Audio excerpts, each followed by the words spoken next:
Hi, I'm Jennifer, 34 years old and married to Jake for just over a year now. Most of my days revolve around my laptop as I teach students from all corners of the globe. Life was cruising along smoothly until, well, it wasn't. Jake and I live in a fantastic house that my parents left me, spacious, cozy, and entirely ours. That was until recently when Jake's parents, Martha and Bob, moved in just down the road. At first, their visits were a pleasant addition, but soon, the pleasantness turned into something far less enjoyable. Martha, with her lifetime badge of housewifery, began nitpicking everything from my cooking to the way I maintained the house. Her standards were astronomically high. "Jennifer, darling, this pasta is a bit bland, don't you think?" she'd say, scrunching her face like she'd bitten into something sour. And as for the house, she preached about keeping it spotless, insisting, "You do want to keep Jake happy, don't you?" I bit my tongue 1,000 times every time Martha made one of her comments. I tried to explain, hoping for a shred of understanding, but she'd just wave her hand dismissively and say, "Nonsense. It's about prioritizing. Your job is to take care of the home and Jake, of course." One day, she even had the audacity to inspect Jake's laundry right in front of me. "You're letting him wear this. The colors have faded. You're not using the right detergent." I was fuming, my fists clenched so tightly I felt like I could turn coal into diamonds. But I swallowed my anger, trying to keep the peace. "Jennifer, they're not staying with us permanently. It's just a visit," I told myself. But those visits felt like they were stretching the fabric of my sanity thinner and thinner. One sunny afternoon, while setting up my laptop for a tutoring session, I heard a truck pull up outside. Peeking through the window, my jaw dropped. There was Jake helping his parents unload boxes and furniture from a massive moving truck. My heart sank. This wasn't happening. Martha, the matriarch, was directing the move with an air of ownership, while Bob looked content, not lifting a finger as he surveyed his new domain. Jake caught my eye and gave me an apologetic shrug. I stormed outside. "Jake, what on earth is going on?" "Oh, hey, babe. Surprise, Mom and Dad are moving in with us. Isn't that great?" He was all smiles, completely oblivious to my rising panic and fury. "Great? When were you planning on discussing this life-altering decision with me, your wife?" I practically spat the words out, incredulous.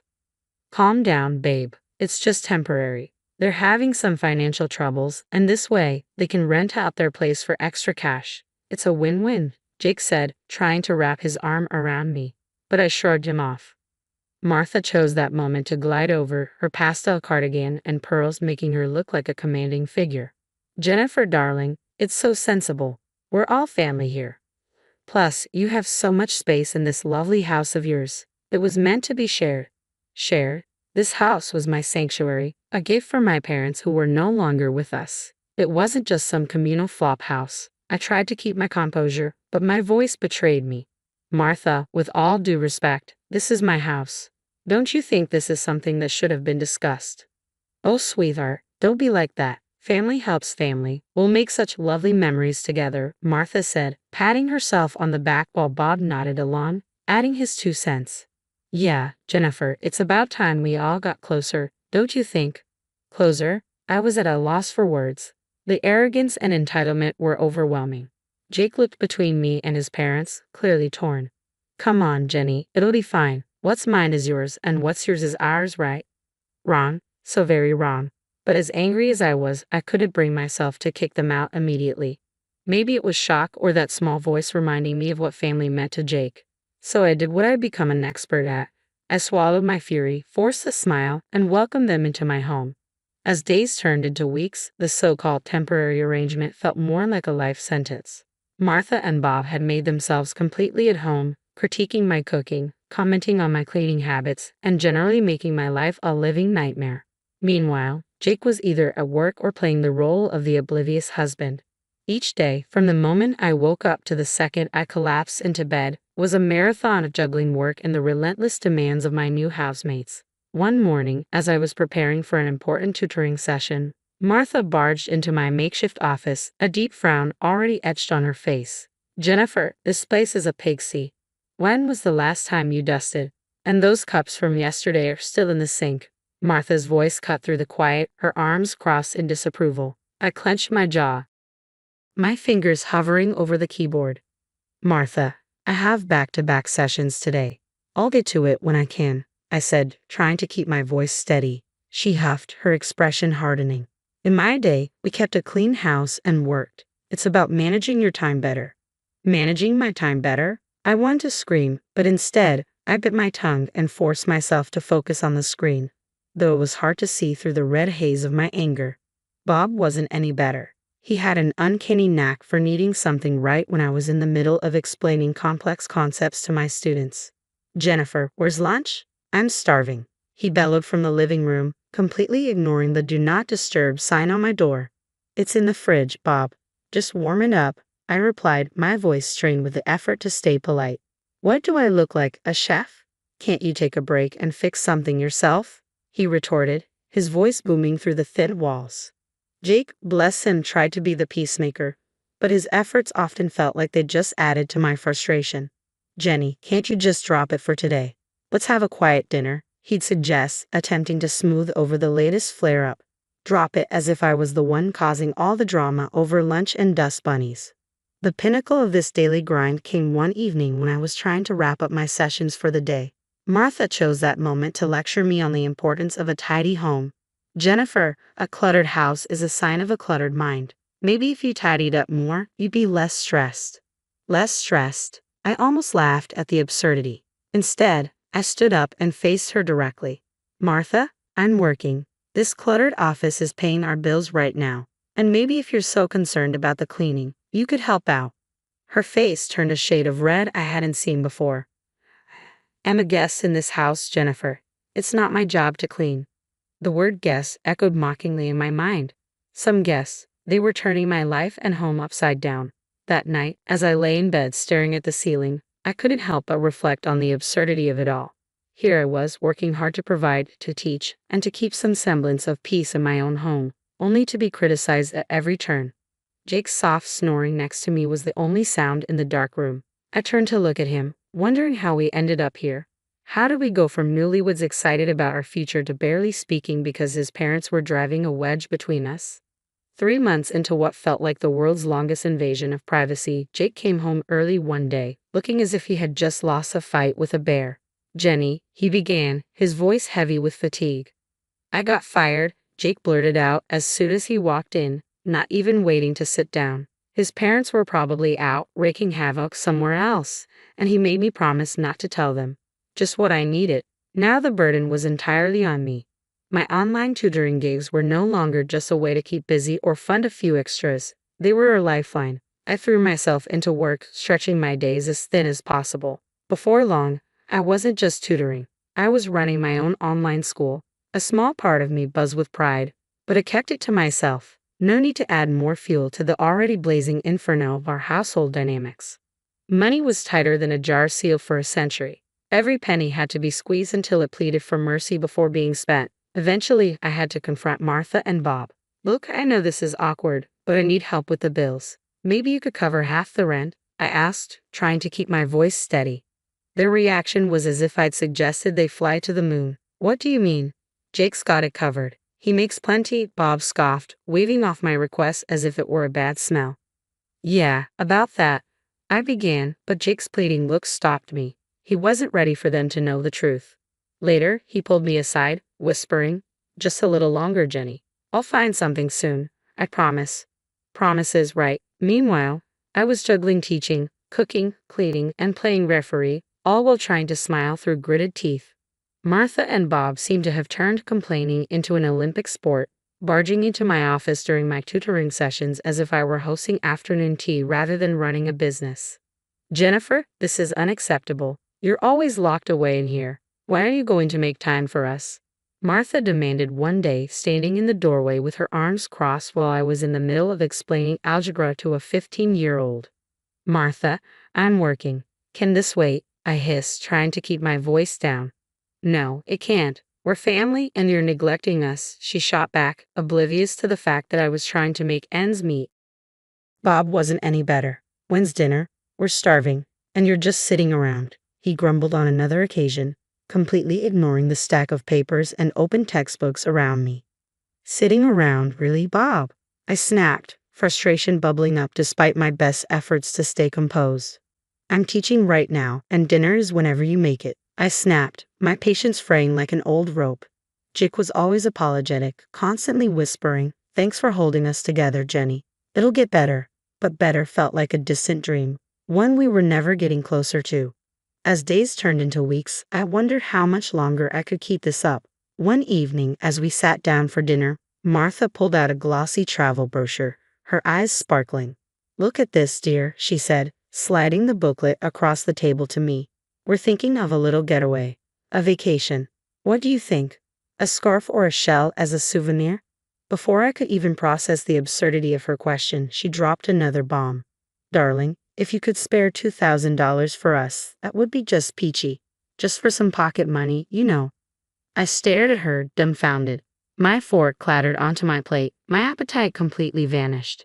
"Spare $2,000? I echoed, incredulous. "For a vacation?" Bob nodded as if this was the most reasonable request in the world. "Yeah, for the little extras. We wouldn't want to miss out on the fun stuff." The room spun. This was beyond outrageous. It felt like they were living in a fantasy world where money grew on trees and I was their gardener. I couldn't hold back any longer. "How long do you plan to live at my expense?" I demanded, my voice rising. "You don't pay for anything. No rent, no groceries, and now you want me to fund your vacations too." Martha and Bob exchanged glances, clearly taken aback by my outburst. "Well, we thought Jake was handling all that," Bob said, trying to sound innocent. I turned to Jake, my eyes blazing. "And what about you? Do you think this is okay?" Jake squirmed in his seat, mumbling something incoherent. "Not only that," I continued, steamrolling ahead, "you barge into my office, interrupt my work, and have zero respect for my personal space. I've had it." There was a tense silence. Finally, Jake, his face a mask of frustration, spoke up. "Why are you talking to my parents like that? They're just trying to enjoy life." "Enjoy life on my hard-earned money?" I snapped back. I shot back, disbelief lacing my words. That's when Martha, ever the dramatist, began her performance. Tears welled up in her eyes as she wailed about my ingratitude. "After all we've done for you, we even told Jake he should divorce you despite everything." The word divorce sliced through the tension like a knife. I turned to Jake, my heart pounding in my throat. "Is that true?" Jake's face went from red to white, a guilty look flashing in his eyes before he averted his gaze. Seizing the moment, Martha clutched at her chest and gasped dramatically. "My pills are upstairs, please." Concern washed over me despite my anger. I stood up abruptly, the need to ensure she was okay momentarily overshadowing my fury. "Fine, I'll get your medicine," I said, leaving the dining room in a daze. My mind raced with accusations, deceit, and now this talk of divorce. My world seemed to be unraveling thread by thread, leaving me to pick up the pieces. I had barely reached the top of the stairs when I realized I didn't even know which medicine Martha needed. Turning back, I was unprepared for what I overheard. Jake's voice, usually warm and familiar, was barely a whisper, yet every word struck like a hammer. "Mom, you nearly blew it tonight. We need to get her to sell the house first. Talking about divorce now will just spook her." My heart stopped. Divorce. Sell my house. The pieces clicked together in a jarring mosaic of betrayal. Martha's voice hissed in response. I know, but keeping up this charade is exhausting. She's not as clueless as you think." Jake's voice was insistent, almost desperate. "Just stick to the plan. Make things hard for her, unbearable even. She'll cave and sell the house to get away from me, and then we can do whatever we want. But not before. If she divorces me now, I get nothing from the sale." The coldness in his voice, the calculated manipulation, it was all laid bare. My knees felt weak, my heart shattered. This was their plan. My husband and his parents plotting against me in my own home. Jake continued, oblivious to my silent presence. "We'll be set once this is done. Sell the old place too, and we can finally get something better. Just lay off the big purchases for now. Don't draw any attention." I stood there, frozen, a statue of disbelief and hurt. They were supposed to be my family. How could they do this? At the dining room door, I paused, gathering my composure. The mask of ignorance was now my best defense. When I walked back in, I found Martha clutching her chest, her distress as convincing as ever. "Oh dear, I forgot to ask which medicine you needed," I said, my voice steady despite the turmoil inside. Martha quickly shifted her act. "It's all right, dear. I just need a moment. It's the excitement of the evening, you know." Jake glanced at me, something flickering in his eyes. Was it guilt or fear? I couldn't tell. Everything okay, Jenny? He asked. I met his gaze, a hollow laugh echoing inside me. Fine. Just tired, I guess. It's been a long day. As we finished dinner in silence, my mind raced. They didn't know I knew their plans, and I intended to keep it that way. For now, I would play the part, bide my time, and plan my next move carefully. They wanted a game. They'd get one, but on my terms. The next morning, I didn't waste any time. I canceled my classes, feeling a mix of nerves and determination. Today wasn't about teaching, it was about reclaiming my life.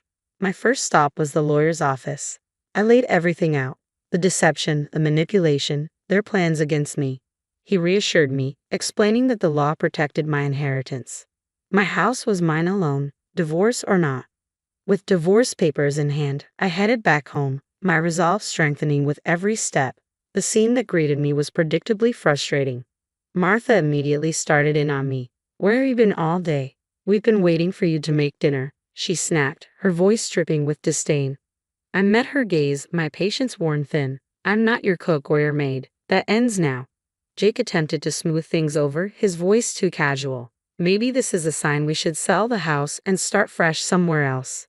His parents nodded eagerly, clearly liking where this was going. I couldn't help it. I laughed. The absurdity of it all, their faces, it was too much.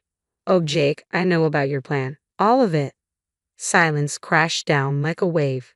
Jake's face went white and Martha's mouth snapped shut. What plan? Jake managed, his voice shaky and guilty. Taking a deep breath, I laid the divorce papers on the table. This plan, we're done. I want you and your parents out of my house. The outrage was immediate. Martha was the first to explode. You can't do this. We're family. Family doesn't plot against each other. I shot back, my voice firm. Jake tried to argue, to plead, but I was unmoved.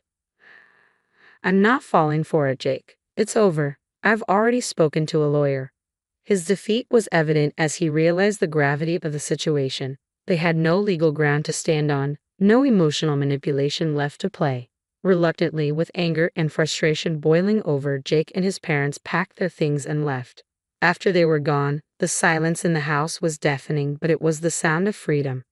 I sat alone in the dining room, the echoes of their departure still resonating off the walls.